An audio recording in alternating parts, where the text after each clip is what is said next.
Okay, so now we have knit our first row. And as you can see, it kind of gets bunched up and it curls around. That is why I wanted to do one row of knit first, because we need to be careful when we connect these two and start knitting in the round. We have to make sure that there are no twists, because if this yarn is twisted and we knit across, it's not going to work. So everything has to be straight. So this makes it a lot easier. So another thing that we're going to need is a row marker. A lot of times it's abbreviated BOR, beginning of row, or round, rather. Now, they have stitch markers, which in all honesty, I make these for knitters and crocheters. You don't need them, these particular ones, but they're just decorative glass stitch markers. And what we do, we put them on the needles, and they're going to mark where our beginning round is. So it's important that we have one of these, but it doesn't have to be a stitch marker per se. You can use, like I've said before, an earring, like a lever back earring. You can use a safety pin, or you can even use a piece of yarn. I've done this multiple times when I don't have something. Just tie it a loop.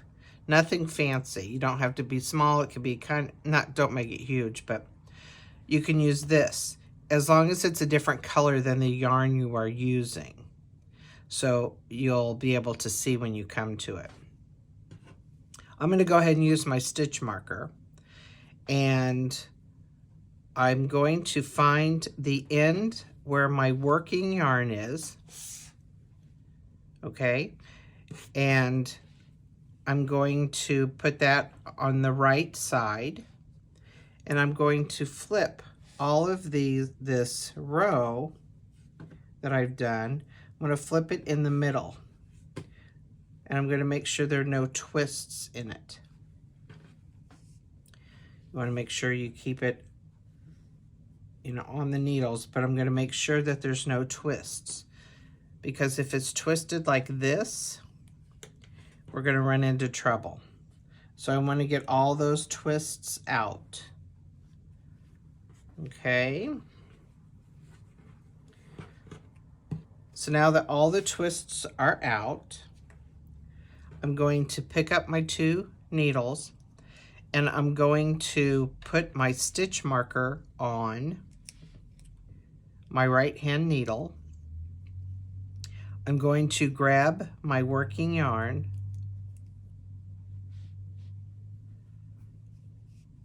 and I'm going to kind of push my right hand stitches kind of closer to the needle.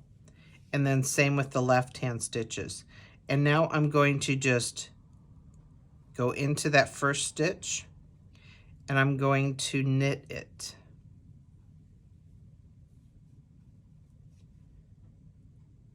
Now I'm going to pull this one kind of tight, tighter than I normally would.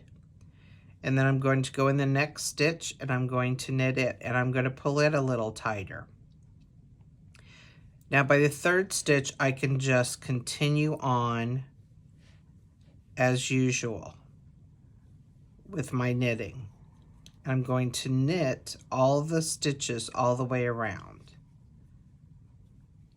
So I'll meet you back here when I get to the row marker.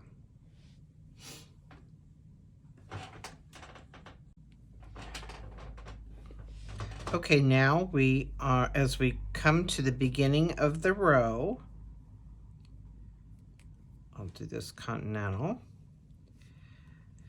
We want to make sure that we push these stitches behind where our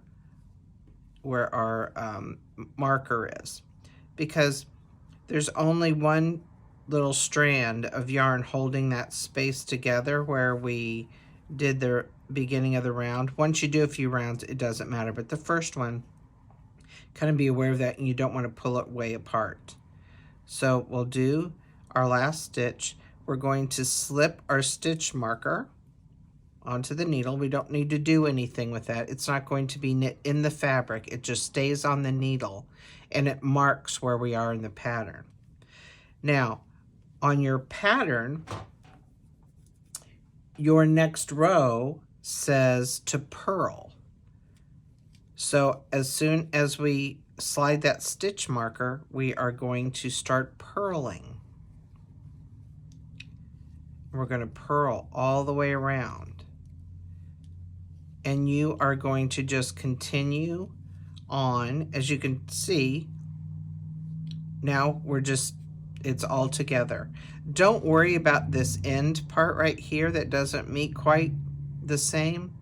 We're going to fix that when we do, when we weave this end in, but for now, don't worry about it. Okay, you won't even be able to tell where the round is. It's just all one circular piece. Also, as you move around, you're going to have to kind of shift your stitches. So you'll have to move them from your right hand, scooch them over to your left to kind of move things along. And that's just part of it, but this is so much easier to knit like this in a circle than, in my opinion, than to knit things flat. If you're doing for very large projects. So I'm going to have you continue on, and I want you to read the pattern, and let's go until we come to the section where we are going to change colors. So just continue, look at your pattern, and you can go row by row. It will tell you exactly what to do.